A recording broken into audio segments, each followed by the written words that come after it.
Hey everyone, and welcome to the channel. So in front of us is the latest generation for the Toyota Tacoma. This is the TRD Offroad, finished off in Lunar Rock. We'll also go over the MSRP once we go over all the specs and features and get this 3-pedal truck out on the road. So let's start off with what powers the Tacoma. Underneath the hood, this has the 3.5 liter V6. This model is paired to the 6-speed manual transmission, and it pumps out 278 horsepower, 265 pound-feet of torque, sent primarily to the rear wheels. However, this does have the 4-wheel drive system. This 4,400-pound midsize truck will do 0 to 60 in around 7.7 seconds, so not the quickest. Top speed of 130, and you'll expect to see around 17 miles per gallon in the city, right around 25 out on the highway. So with those specs out of the way, let's take a look at this exterior. So the Toyota emblem is also the forward-facing sensor. It's nice to see that's incorporated into this grille, where it has a dark gray finish to it, plenty of cutouts to allow a lot of cooling to that engine. Now you can also get LED headlights, DRLs, and turn signals for the latest gen Tacoma. The fog lights are down in that lower section there. You'll notice there is some plastic trim up front. It's in the lower section there. And then surprisingly, the bumper valance is plastic for this off-road. The fender flares are body colored, which is interesting to see. We'll get back to those. But the lines down the hood also have a nice design to them, very subtle to the top section of that grille.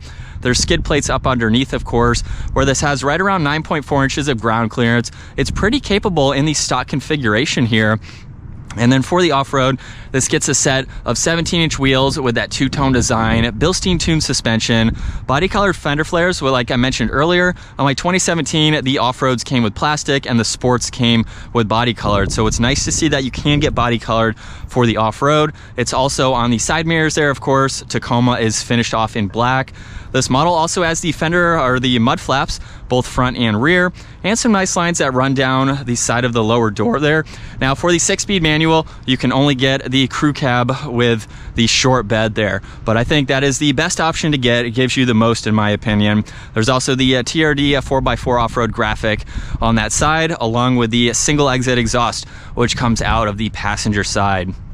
Now for the rear, this gets a backup camera. Tacoma is also stamped in the lower section of the tailgate with V6 over on that side.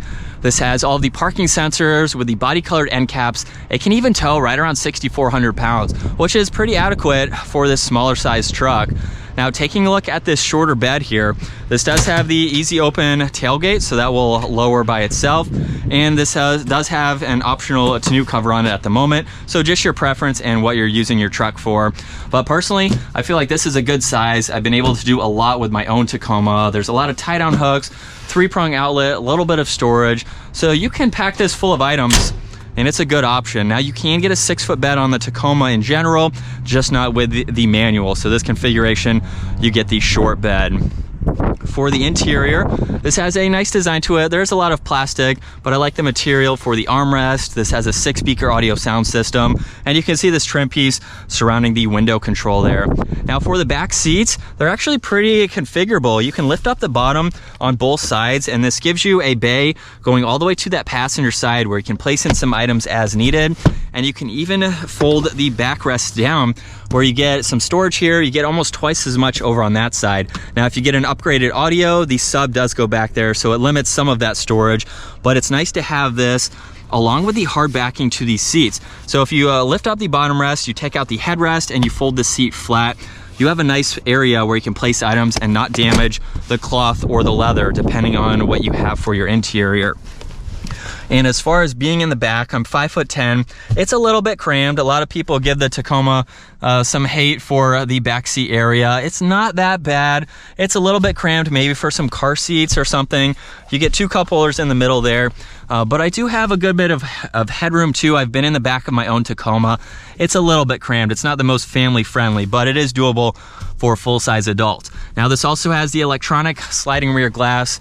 Really no blind spots either for this truck. It's very easy to see all around. Now for the driver interior, door panels finish off just like the rear, so nothing really different aside from all the window controls and the side mirror adjustments.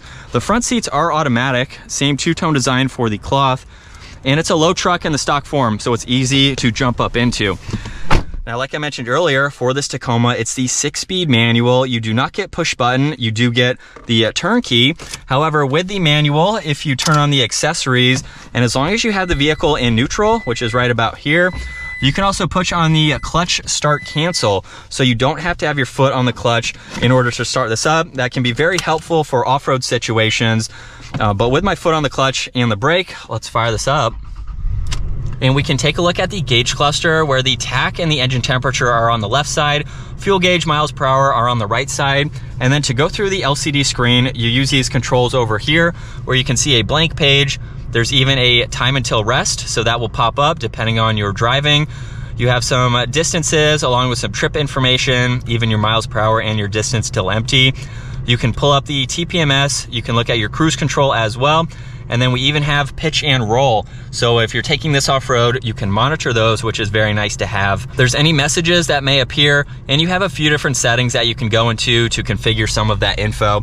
Now, also on this left side, there's this pages button here, which basically brings you back to the home. We have the front sensor along with the lane keeping assist, even cruise control.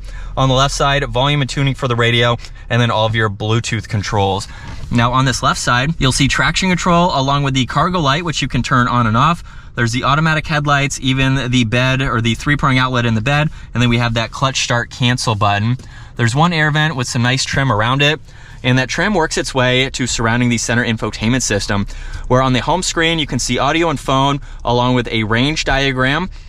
I can also push on menu where you can pull up your audio, your phone.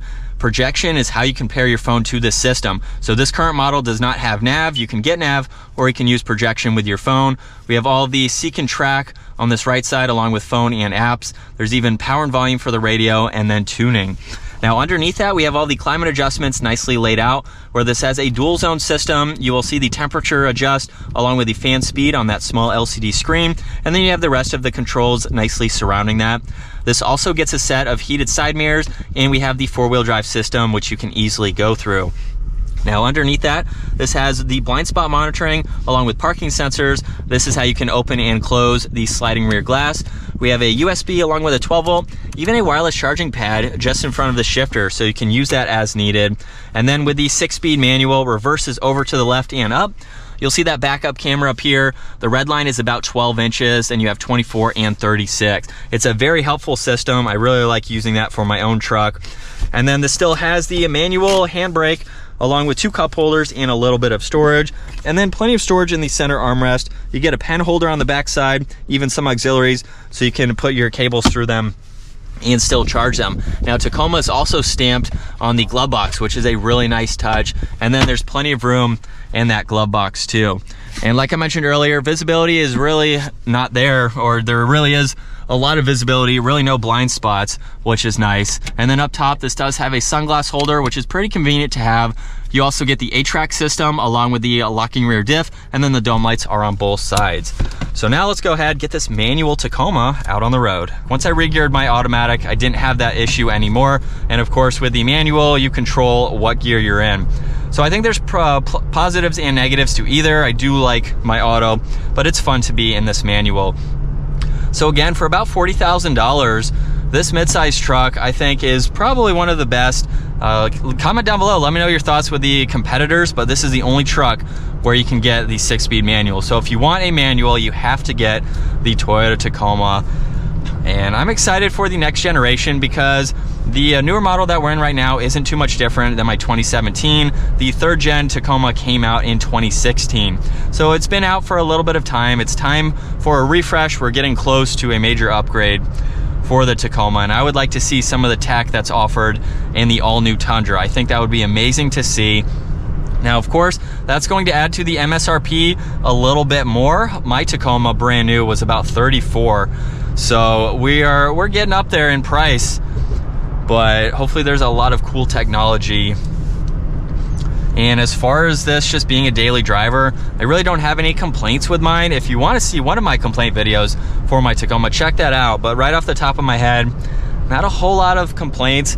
Very quiet feeling for this truck. You can rack up a lot of miles. I have a friend who has one that he's put 50,000 miles on it in 2 years, I think. It's been a quick amount of time for his style of driving, but it is a great daily driver.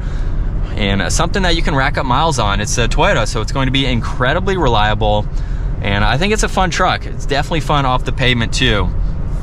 And I think that's going to wrap it up for my walk around review and test drive behind the wheel of this Toyota Tacoma with the 6-speed manual. If you enjoyed today's video, give it a huge thumbs up and consider smashing that subscribe button so you don't miss out on our daily uploads. And I will see you all in the next video.